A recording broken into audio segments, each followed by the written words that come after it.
പ്രാണപ്രതിഷ്ഠയ്ക്ക് ശേഷമുള്ള ആദ്യ രാമനവമി ആഘോഷത്തിനൊരുങ്ങി അയോധ്യ.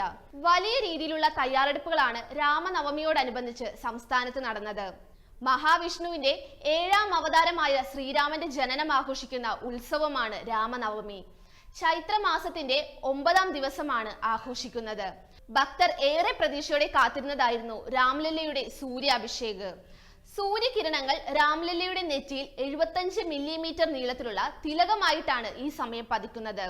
സൂര്യരശ്മികൾ ആദ്യം ക്ഷേത്രത്തിന്റെ മുകൾ നിലയിലുള്ള കണ്ണാടിയിൽ പതിക്കുകയും അവിടെ നിന്ന് 3 ലെൻസുകളുടെ സഹായത്തോടെ 2ാം നിലയിലുള്ള മറ്റൊരു കണ്ണാടിയിൽ പതിക്കുകയും പിന്നീട് ശ്രീകോവിലിനുള്ളിലെ ഭഗവാന്റെ വിഗ്രഹത്തിന്റെ നെറ്റിയിലേക്ക് തിലകമായി പതിപ്പിക്കും.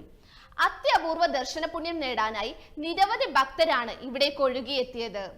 രാമനവമി ആഘോഷത്തിന്റെ ഉത്സവ ലഹരിയിലാണ് അയോധ്യ. രാമജന്മഭൂമിയെ അലങ്കരിക്കാൻ പൂക്കളെത്തിയത് വിദേശ രാജ്യങ്ങളിൽ നിന്നാണ്. കടുത്ത വെയിൽ മറികടന്ന് ഭക്തർക്ക് സഞ്ചാരം സുഗമമാക്കാൻ ചുവന്ന പരവതാനികൾ വിരിച്ചു. 100ഓളം LED സ്ക്രീനുകളിലൂടെയാണ് ചടങ്ങ് ഭക്തർക്ക് മുന്നിൽ ദർശനമായത്. IT സംഘമാണ് ഇതിനുള്ള ഒരുക്കങ്ങൾ ക്ഷേത്രത്തിൽ ചെയ്തത്. ഇതിന്റെ വിജയകരമായ 2 പരീക്ഷണങ്ങളും ഇതിനു മുമ്പേ നടന്നിരുന്നു. ഹൈ ക്വാളിറ്റി കണ്ണാടികളുടെയും ലെൻസുകളുടെയും സഹായത്തോടെയാണ് സൂര്യരശ്മി വിഗ്രഹത്തിൽ പതിച്ചത്. ഭക്തരുടെ സുരക്ഷയെ മാനിച്ച് തേരി ബസാർ മുതൽ നയാഘട്ട് വരെയുള്ള 29 സ്ഥലങ്ങളിൽ അധികൃതർ ഹെൽപ്പ് ബൂത്തുകൾ സ്ഥാപിച്ചിട്ടുണ്ട്. ഏറ്റവും പ്രധാനപ്പെട്ട 12 ഇടങ്ങളിലായി ഹെൽത്ത് സെന്ററുകളും തുടങ്ങി. ഭക്തരുടെ തിരക്ക് നിയന്ത്രിക്കുന്നതിനായി 9 സോണുകളായി തിരിച്ചു. രാമനവമി ദിനത്തിൽ ഭക്തരുടെ സൗകര്യാർത്ഥം രാത്രി 11 വരെ ദർശനം ലഭ്യമാക്കുമെന്നും ശ്രീരാമ ജന്മഭൂമി തീർത്ഥക്ഷേത്ര ജനറൽ സെക്രട്ടറി ചമ്പത് റായ് അറിയിച്ചു. ആഘോഷങ്ങളോടനുബന്ധിച്ച് വർഗീയ സംഘർഷങ്ങൾ ഉണ്ടാകാനുള്ള സാധ്യത കണക്കിലെടുത്ത് പശ്ചിമ ബംഗാളിൽ ഉടനീളം സർക്കാർ പോലീസിനെ നിയോഗിച്ചിട്ടുണ്ട്.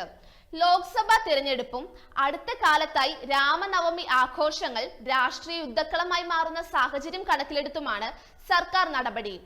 സംസ്ഥാനത്ത് 5000ഓളം ഘോഷയാത്രകളാണ് രാമനവമിയോടനുബന്ധിച്ച് നടക്കുന്നത്. ഇതിനിടെ ഘോഷയാത്രകളിൽ ആയുധങ്ങൾ പരസ്യമായി പ്രദർശിപ്പിക്കാൻ പാടില്ലെന്ന് പോലീസ് കർശന നിർദ്ദേശം നൽകിയിട്ടുണ്ട്. ക്രമസമാധാനം ലംഘിക്കുന്നവർക്കെതിരെ കർശന നടപടികൾ സ്വീകരിക്കുമെന്നും പോലീസ് അറിയിച്ചു.